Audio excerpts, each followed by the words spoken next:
Thanks for staying with us. Time now for Eye on Africa with me, Georgia Calvin-Smith. Tonight, several people are killed after gunmen blast their way into a hotel and office complex in Nairobi. Somali extremist group Al-Shabaab claim responsibility for the attack on 14 Riverside Drive. Also, there are celebrations amongst the supporters of Laurent Gbagbo and concerns from the victims of post-electoral violence 8 years ago after the former Ivorian president's acquitted of war crimes by ICC judges. The decision may also weigh heavily on the International Criminal Court's credibility. And there are more clashes in Zimbabwe on the second day of demonstrations against a massive hike in the cost of fuel. Rights groups claim that at least 8 people have been killed since the unrest began earlier this week. But first, at least 7 people were killed in Nairobi on Tuesday after a suicide bombing and gun attack on a luxury hotel complex in the Kenyan capital. Somali extremist group Al-Shabaab has claimed responsibility for the raid on the upscale 14 Riverside Drive complex. It's where many international companies have their offices. People were sent fleeing at the sounds of explosions and gunfire, and up to 5 hours after the assault began, special forces were still trying to flush out gunmen from the Dusit D2 hotel.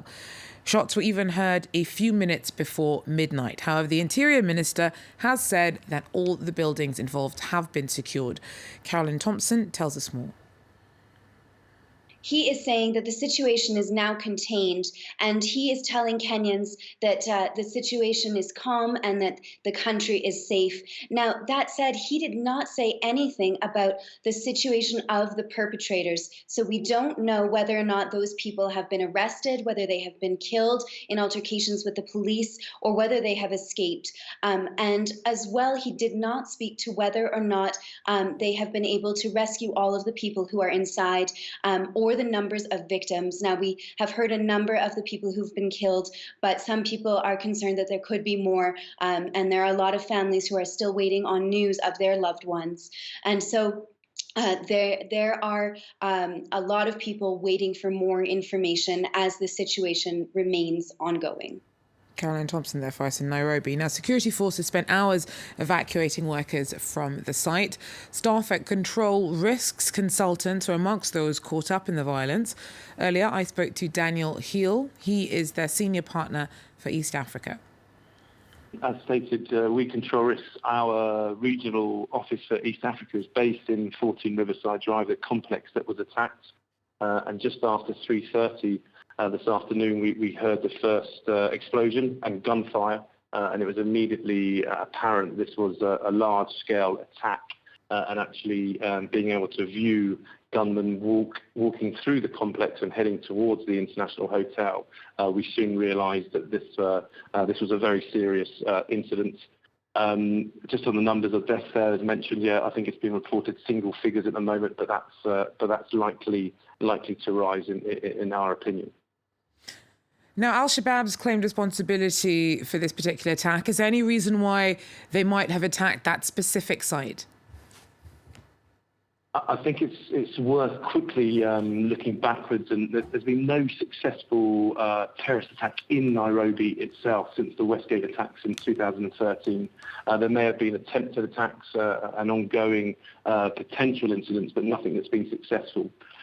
Inside the Riverside Drive complex itself is a well-known international branded hotel. There's 4 separate office blocks which host a number of international and local companies, of which Control Risks is one there. So it can only be seen that actually terrorists and these type of events look for the most high-profile location to be attacked, and that's the reason we assume that it's been targeted. This has all brought back memories of Garissa High School and Westgate's other big attacks in Kenya carried out by Al-Shabaab militants. How is Tuesday's violence likely to affect, in your opinion, Kenya's efforts to show that it's moved forward in getting a handle on security in the face of terror threats in the country? I think this will have a big blow. It will have an impact, I think, across the board, whether that be tourism, investment, or general business, and then the economy itself.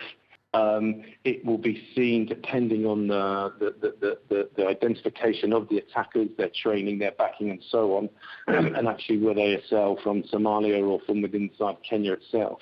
It will undoubtedly have an impact on the level of confidence that both local and international businesses have in operating within the country. In other news, the International Criminal Courts acquitted Ivory Coast's former president and his former youth leader in a move that sparked celebrations and concerns in the men's homeland. Judges ordered the immediate release of Laurent Gbagbo and Charles Blé Goudet after crimes against humanity charges against them were dropped. Gbagbo's been in custody for 7 years and was accused of orchestrating post-electoral violence in which 3,000 people were killed in 2010 to 2011. Laurent Gbagbo's family and supporters celebrate the news of his acquittal and that of his political youth leader, Charles Blé Goudet. Joy.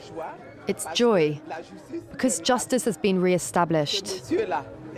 These men had no reason to end up at the ICC. It was a great injustice against them. It was cruel. Today, the 3 judges had the courage to reinstate the truth. Chanting Gbagbo, his supporters dance in the streets. Similar scenes of jubilation in Abidjan's Yopougon district, a pro-Gbagbo stronghold. Cries of victory from members of the former president's political party. We are very happy. We were convinced that the president was a man of peace and that he was going to be acquitted.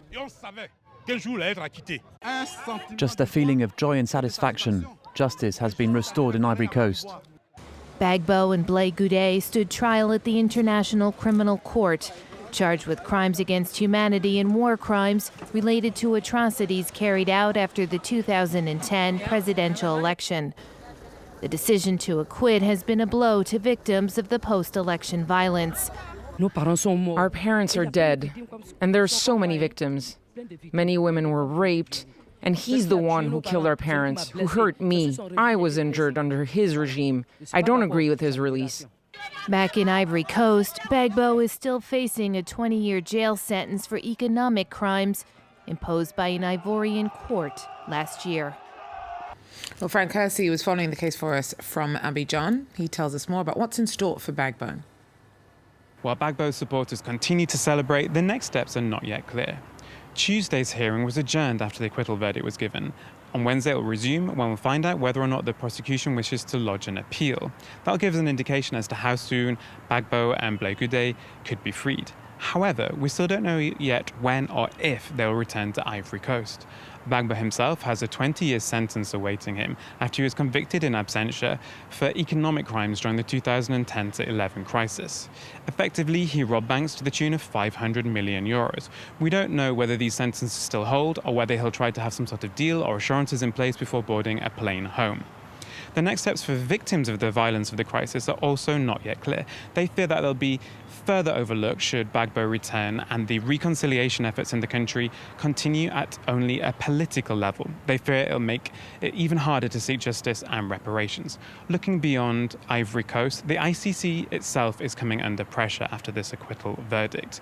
They have been facing mounting pressures, particularly from the US, for having a particular focus on prosecuting Africans. The collapse of other cases, such as the recent trial against Jean-Pierre Bemba of the DRC, makes many believe that the court is simply incapable of prosecuting African leaders. However, not all views are negative, because some observers believe that the fact that the pair have been acquitted shows that the court is not simply forcing through prosecutions against African leaders and respects their defense cases.